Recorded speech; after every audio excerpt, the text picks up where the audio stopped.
వస్తాయి. మీరు ఎంత జీవితం ఎలాంటి జీవితం గడిపినా సరే రేపు మనకు నమాజు లేకపోతే మన జీవితంలో మోక్షం లేదు. అల్లాహ్ తాలా ప్రతి ఆజ్ఞ ఇహలోకంలోనే పంపించాడు. కానీ నమాజ్ యొక్క ఆజ్ఞ వచ్చేసరికి ప్రవక్త గారిని గగనయాత్ర చేయించాడు. మనం బాగుపడాలంటే నమాజ్ మన జీవితంలో ఉండాలి. ఎన్నిసార్లు చెప్పినా మనం నమాజ్ విషయంలో అశ్రద్ధ వహిస్తూనే ఉన్నాము. నమాజ్ లేకపోతే క్షమాపణ లేదు. నమాజ్ లేకపోతే అల్లాహ్ మన ముఖం కూడా చూడడు.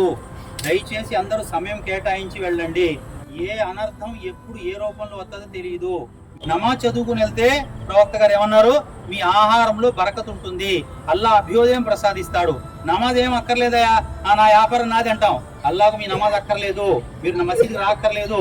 మీ అల్లాహ్ తాలాకు మీరు నమాజ్ చేస్తే శక్తులు ఏం పెరగవు. మీరు బాగుపడాలంటే మసీద్కి రండి.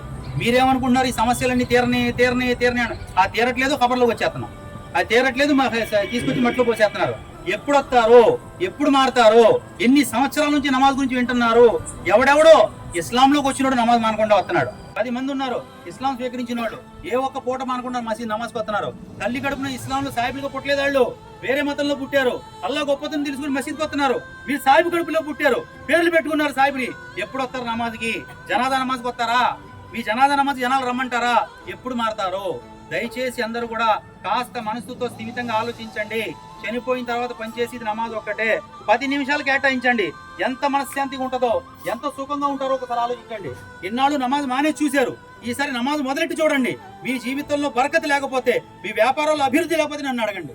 ఎందుకంటే ఇది నా మాట కాదు, ప్రవక్త గారి మాట. అల్లాహ్ ఖురాన్లో అన్నాడు,